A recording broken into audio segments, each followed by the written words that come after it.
Hello and welcome along to the Lindash F1 podcast.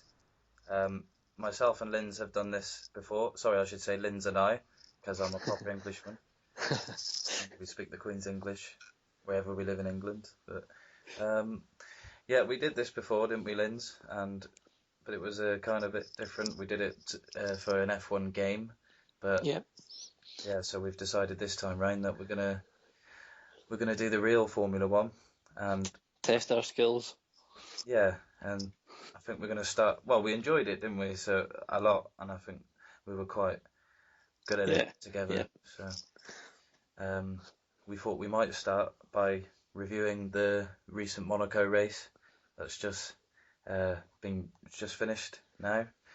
yeah. And Quite literally, just about half an hour ago. yeah, so I think we're just gonna wing this one and see what happens, really. But it's kind of what we did for the last podcasts we used to do. We just sort of went with the flow and freestyled it, really, didn't we? But yeah, for anybody, obviously this might get aired to people that used to listen to us. I don't know if there's many of the well, Linz, maybe you can tell me if there's many of the people that we used to race with. Are they still racing or? Yeah, there's still quite a few of them on there, Yeah. so they'll recognise our voices.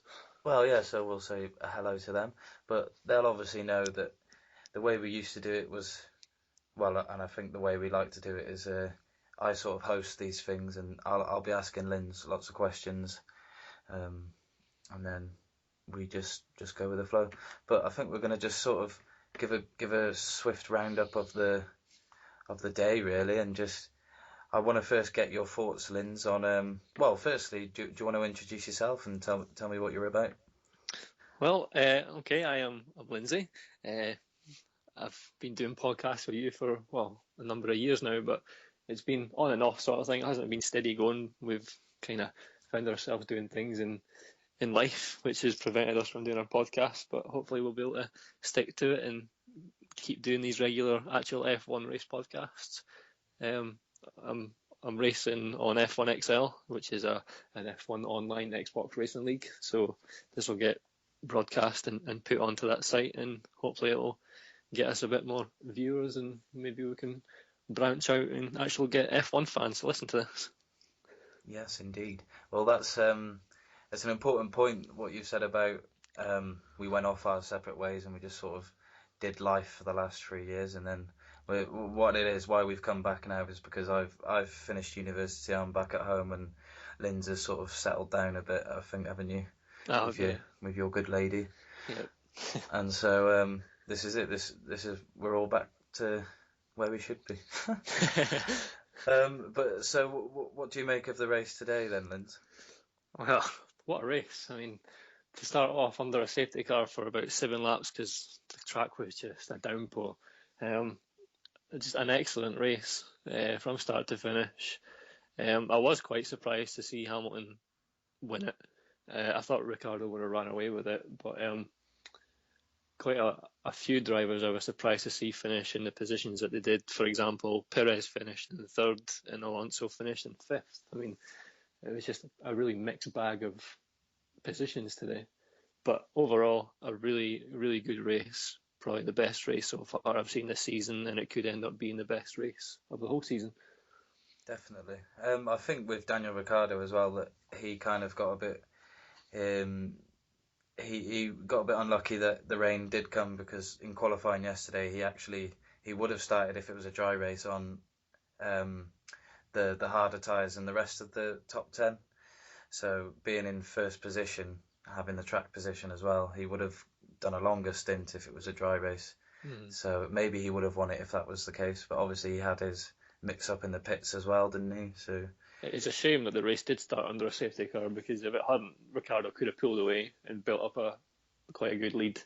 yeah, But in saying that, he actually did manage to pull out quite a good lead when the safety car did eventually go in. I think he was about 15 seconds ahead of Rosberg, he and was. Hamilton was stuck behind Rosberg and couldn't get past him until a bit of team orders came into play. Yeah, I think Rosberg had a strange one as well. There was something about his brakes, but it just seemed like he wasn't on the ball at all today. Well, considering his sort of form coming into this race as well. So between sort of, we'll discount the top three for now. We'll look a bit further down the pack. Is there any big surprises there for you that you can think of? I think, well, definitely Alonso in fifth place, going by how McLaren have performed so far this season. He probably wouldn't have been tipped to finish in a top 5 position. He maybe not even a top 10 position, but he managed to get himself up there and put himself in the mix. Also, Hulkenberg taking Rosberg on the last straight of the last lap to get 6th place. That was a bit of a surprise, and it's always a big surprise to see a Mercedes as far down as 7th. But in general, the whole Alonso thing in 5th was the biggest surprise for me. Yeah, it was a good result actually, and I think since Honda have gone to McLaren, we've definitely seen a steady, well, very slow and steady, but definite progression from the team, and they look like they'll, say, give it another season or so, they'll be back fighting with Ferrari and Red Bull and Mercedes again, hopefully. Well, I'm not sure if you heard, but I was listening to the BBC Radio 5 live commentary while watching the race online, and apparently Ron Dennis, who's in one of the main men at McLaren, says McLaren are going to be challenging for the title next season. Oh well, that's a very big statement. It is a big statement, but I can see, if we're going off the progression they've made every season. So since when Honda first came, they were sort of battling for like 18th position, and then last season it was a little bit better, and then this season it's a little bit better. So maybe, well, yeah, I can see it happening if they do carry on. But I can't see the likes of, I can't see Jenson Button sticking around there. Maybe not Alonso, but definitely Button. I can see actually they'll probably go for one of their reserve drivers. Is it Stoffel Van Dorn or something like that? Yeah, that's the one. They'll want to bring in some youth or something, because I don't know, Jenson Button's getting on a little bit now, isn't he? So there's always that possibility as well of Lewis Hamilton returning to McLaren. Him and Rosberg seem to be having a bit of trouble just now, as they always have for the past few years. But and there's been rumours as well that Rosberg's on about a contract with Ferrari as well. So I'm not sure. Maybe that team is totally going to split up and they'll bring in new drivers. Quite possibly. But yeah, so I'm going to bring it back to the beginning of the race again. I don't know if you said you weren't watching the Sky. You were listening on Radio 5, were you? Yeah, I was watching it through Sky on a live stream. Didn't have actual commentary, but I was listening to the Radio 5 commentary. Well, Martin Brundle, when he was commentating, was saying he was complaining quite a lot about this sort of safety car start, and a lot of the commentators and the drivers on the track were radioing in, saying, the track's fine. I don't know why we're so. What's your take on that? Do you think it should have come in earlier, or? Absolutely. I mean, I thought maybe the second or third lap it could have been good to go. I mean, these are professional race drivers. They need to adapt to whatever situation the climate throws at them. If they can't, if the race officials think it's not safe for them to be racing in as a wet track as it is, then why did they even start the race? Why couldn't they have delayed it to even possibly let the track dry out and then start it later on, rather than having them start behind the safety car and like bore it a little bit, if you know what I mean, like make the race boring to start off with. Yeah, it was. Well, I personally found it quite irritating that we'd gotten 8 laps in, and we were still watching this sort of procession of cars. And I think if we'd have just had the proper start from the word go, it would have been a totally different story. Yeah. So I want to talk a little bit about the people that didn't finish now, especially a young man called Max Verstappen. What's your opinions on his weekend, really? Well, after his amazing race last time, taking the win at Catalunya, I mean, incredible for Max for the Barcelona win. But going back to the question, he's not had a great weekend at Monaco. He threw his car on the wall during qualifying yesterday. He'd done the exact same thing, pretty much the exact same place today. Max had a good race at Monaco last season, but he eventually did crash out as well, I think, on that race after some risky moves. But he's showing a lot of good form, and it's clear to see he's got the guts and he's got the determination. It's maybe just a track that Max doesn't feel accustomed to. Well, But maybe do you think that because Monaco is such a tight and sort of demanding track, that the fact that he hasn't done very well in it for the last 2 seasons shows his age, really. That he hasn't got the experience, say, as someone like Alonso, who's gone and got a 5th position from where, like, 10th on the grid, wherever. I don't know. Yeah, I think maybe Max just drives this track a little too aggressively. I think he needs to have a few more races at this track to realise what it's all about, and just to take his time with it and not go into it guns blazing. Yeah, definitely. So the Williams, they didn't do very well for the whole weekend. What do you think is going on with Williams there? Because they too haven't done very well at Monaco for quite some time. So. Well, Williams, a bit of a surprise. I mean, the past 2 seasons they've been going quite well at every track, finishing in the podiums, and they've not really been there at all this season at any track.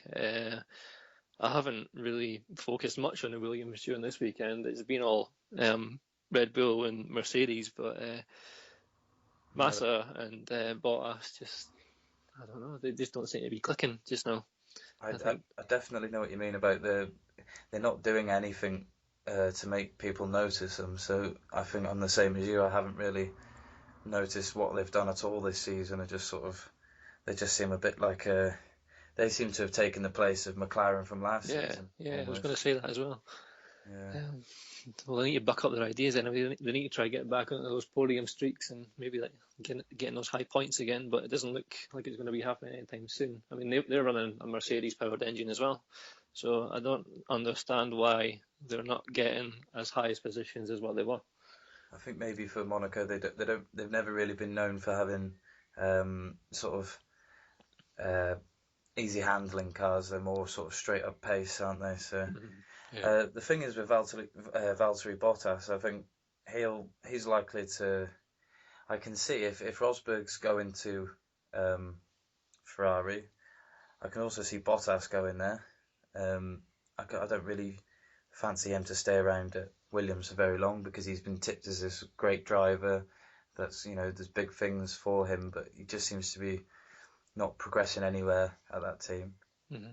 So let's say, for argument's sake, Rosberg and Bottas go to Ferrari, not next season, in the next couple of seasons or so.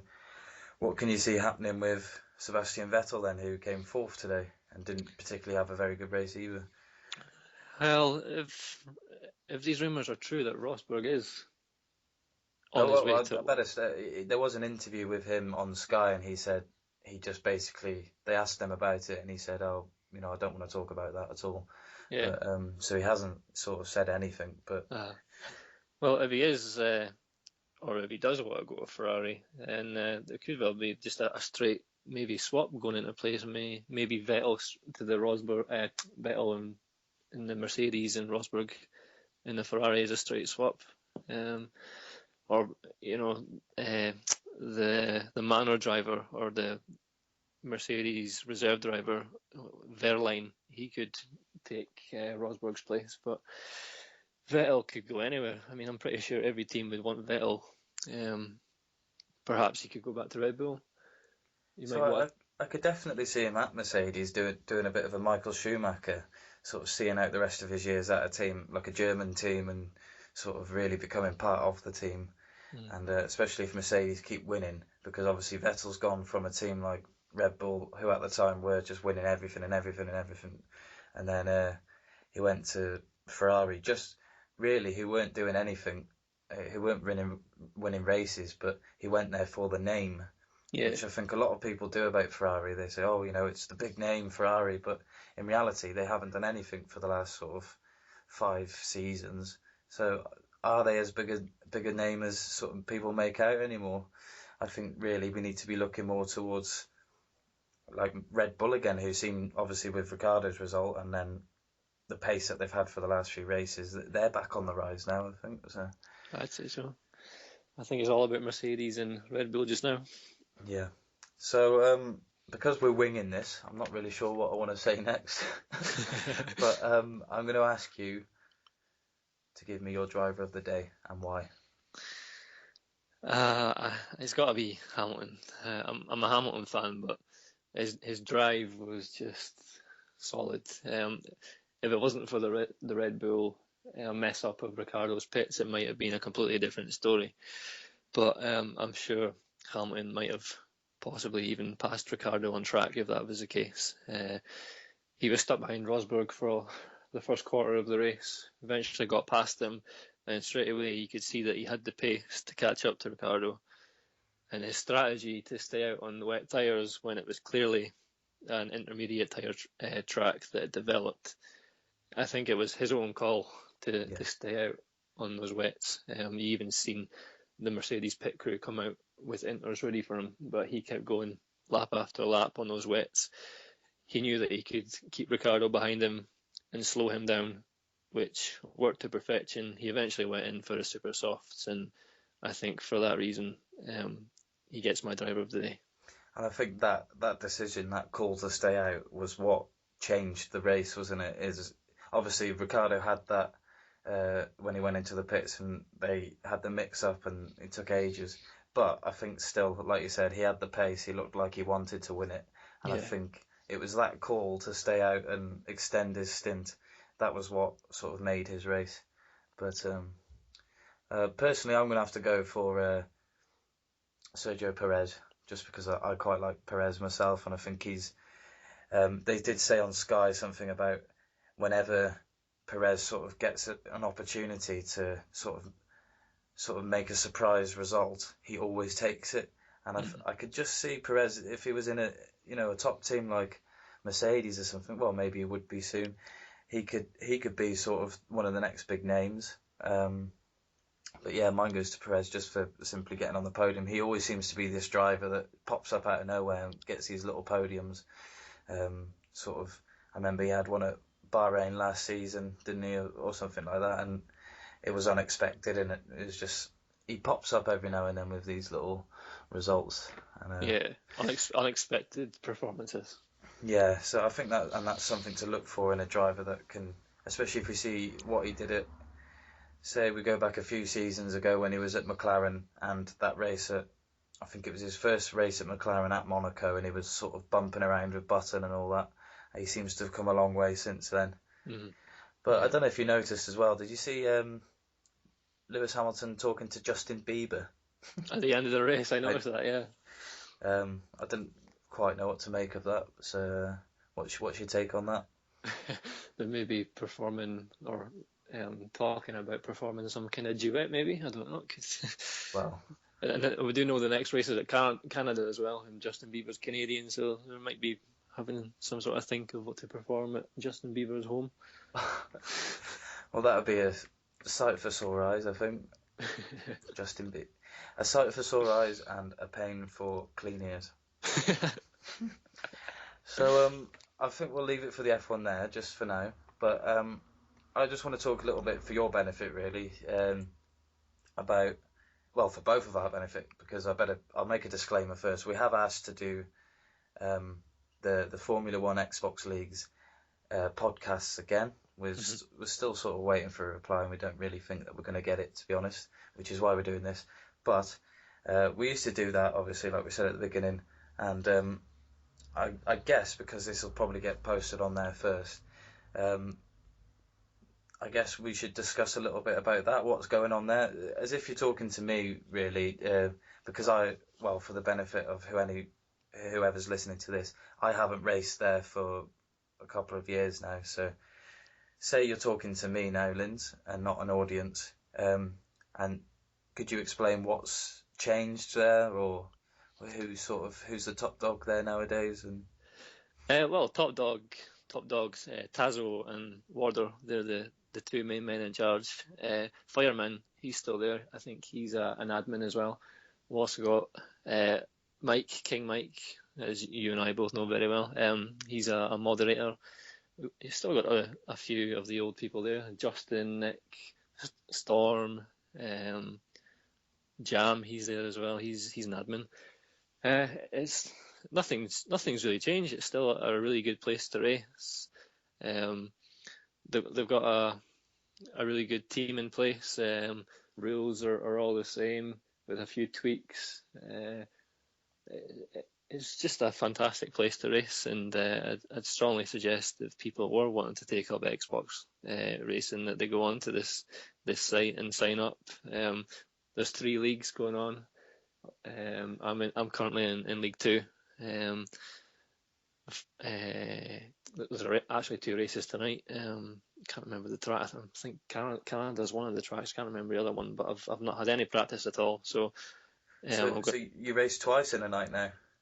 Yeah, it's they're calling this season 7.5 or 7.5. It's just to make way and to get us ready for the proper season 8. We do two 25% races in a night with 1 stop qualifying. It's really good fun actually, and because I've now moved house and I'm in a better connected area for internet, I'm managing to stay in races and not lag on everybody's screens. So it's happy days for everybody. Yeah. Well, I mean, that's one of the memories I have most of that league, is just you doing really well in a race and then just bang, gone, which is a shame, really. But for me personally, I guess things have gone a long way since then, because when I was racing there, we were still on the 360, and I never went next gen when everybody else did. So I guess as well the sort of the mechanics of the game has all changed as well. But what are you racing on 2015? Yeah, F1 2015 on the Xbox One. Because I honestly haven't been following this for, since I've been at university, I've just decided to just not play Xbox for the benefit of just concentrating on work and that. And because of that, I didn't look at anything to do with the Formula One games and that. Yeah. But I did remember picking up some sort of information about the game being quite bad. Or was that 2016? 2016 is the new game that's going to be coming out in the summer. So it's not out. No. Must have been, because maybe it was the first next gen Formula One game. Would that have been 2014 then? Or I think no, the first Xbox One Formula One game was 2015, but you're right, there was problems with it to start with, but then they brought out a patch and it seems to have made it a bit better. But judging from what I can see, the F1 2016 game that they're currently making, it looks as if it's going to have, well, famous last words, no bugs and no problems with online, because that's what they're really focusing on. Oh, right, I see. Well, that's good. I'm looking to come back soon and race, but I sort of really like your situation. I'm kind of looking to just move into my own place first and sort that all out. Yeah. But who's the top dog in terms of winning all the races in the leagues now then? They're in League One. There's quite a few. Sigma, he wins quite a few. I think Fireman wins a few as well. I don't really focus on League One. I just tend to focus on my own league. Yeah. League Two, you've got Headshot. He wins quite a few. Blaze, he's always up there. Warder's always up there. My last 2 races, I got 2 podiums. I got a second and a third, so you could maybe say I could be up there if I won more races. And then League 3, you got Tazo. You've also got Jimmy. He's back racing, but he's not been performing too great. Honestly, it's a mixed bag. It's anyone's guess who can win the races. Yeah. That's how good and competitive this league is. You never know who's going to win, and you never know who's going to finish where. Yeah. Well, we'll stop talking about that now in case there's anybody that came to listen to this for Formula One chat and they haven't actually got a clue what we're talking about. Just right skip now. forward 5 minutes, people. Yeah. So I guess we should leave it there, really, shouldn't we? Unless there's anything else you think we should talk about. Well, Canada next on the calendar. Verstappen, could he be on the comeback? Hamilton? Is he going to win a double, or is Rosberg going to come back and Well, the thing steal with the show? Verstappen, we've got to remember as well that he wouldn't have actually won that race if Rosberg and Hamilton didn't actually, Yeah. knock each other off the track. So obviously not to take the win away from him, but because he still had to go and win the race. But um, I think we should bear that in mind still, Yeah. because obviously he's a very young guy. But I think if we put him all on this big pedestal and say, he's the next big thing, he's destined then to just fall off it, I suppose. But yeah, so Canada, what's your predictions for that then? I think it'll be, I think Hamilton's going to get pole in qualifying. Canada's always been a good track for Lewis. And I also think Lewis will get the win in the race with Rosberg second, and I'm not sure who's going to be third. It's too early to tell. I need to see some practice times first, but I think it'll be a Merc 1-2 at Canada. Good. Yeah, seems.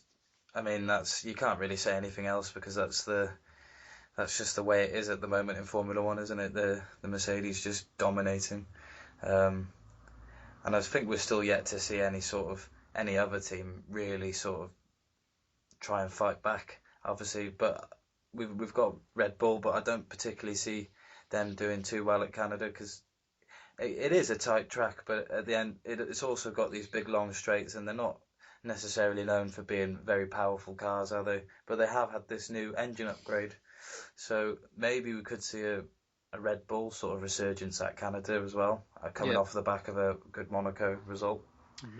So I think my prediction will be, I'll go with Hamilton again on pole and race win, but then I'm going to go with Danny Ricciardo, either second or third, and then a Vettel. So you're mixing up with the cars there. You've got a Mercedes, a Red Bull, and a Mercedes, a Ferrari, and a Red Bull. It's just for the sake of impartiality. I can't be biased here, but I'd just love to see the McLarens doing well again. But yeah, it doesn't look like that's going to happen for a long while. So we need to get Ross Brawn back and get the Brawn GP cars back on the grid. Oh, yeah, that'd be something else. That would be something else. Rubens Barrichello out of retirement. Yeah. Well, talking about old drivers, is there any news on Michael Schumacher recently? Do you know? Again, that's something I've never heard about. It doesn't seem to be in the news very much this often. I think he is still with it, but I don't think he's ever going to make a full recovery from what's happened. No, never be the same again. But it's good that he's. I think the last thing I heard of him must have been 12 odd months ago now. It was like there was these sort of rumours that he was coming out of a coma and that, and so I think that the general consensus on that is that he'll never be the same again, but at least he's still alive, isn't it? So Exactly. Right. Shall we leave it there? We'll leave it on the down note. Oh well, we all wish him well, of course.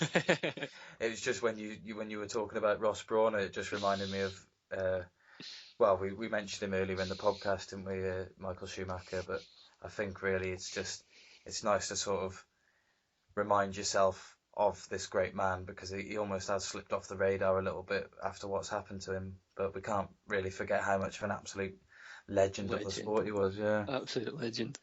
But actually, speaking of Michael Schumacher, I don't know why this is coming out of my head, but the Halo devices on the F1 cars for 2017. That's it. Yeah. Have you seen? I've read about. I didn't actually read into it. I just saw the little headline. So was it 2017 they're coming in? I think they're going to be coming in 2017. I know that Ferrari had the original Halo design, and then Red Bull tried to up it by putting a screen to make it more clearer to see out of the front of the car. Yeah. But I think they're going to go for Ferrari's design with the Halo. It's absolutely horrendously ugly. It is. It really is. And that's the classic argument. Like, when people ask why I watch Formula One sometimes, I'll quite openly say, well, to be honest, I quite enjoy the sort of the not knowing whether something sort of something bad's going to happen. I know it sounds quite harsh, but I think a lot of people do watch Formula One because of the unpredictable sort of nature of the sport and knowing anything could sort of happen. And then it's what a lot of people inside the sport say as well. They say that, you know, there should be this aspect of danger. It's almost become too safe now. But yeah, I know it's a quite a difficult argument really, because I guess the drivers that are going into the sport, they know it's very dangerous themselves. So why, you know, it's their, at the end of the day, it is really their decision, isn't it, to get into the car? Yeah, And exactly. I don't know what to make of it. I think after what happened to Bianchi, it's obviously it's something that's going to have to be brought in. But I don't necessarily think it's Not just Bianchi, remember Massa from when he Massa. got Yeah, the spring in his helmet. yeah. But Oh, we'll have to wait and see what happens with that. so we'll end on an even more depressing note. But yeah, I just want to say, I hope this sounds okay. I think it sounds alright, doesn't it, Lind? Yeah, it sounds perfect to me anyway. Sounds good to me too. But I just want to say really to anybody listening that obviously this is very much off the cuff, and we've just literally switched it on and started recording. But the next one, I imagine, will be a lot more planned and considered. So yeah, join us for the next one if you can. I'd like to leave it to Linz now to say the goodbyes. Well, thanks everyone for listening, and we'll see you in Canada.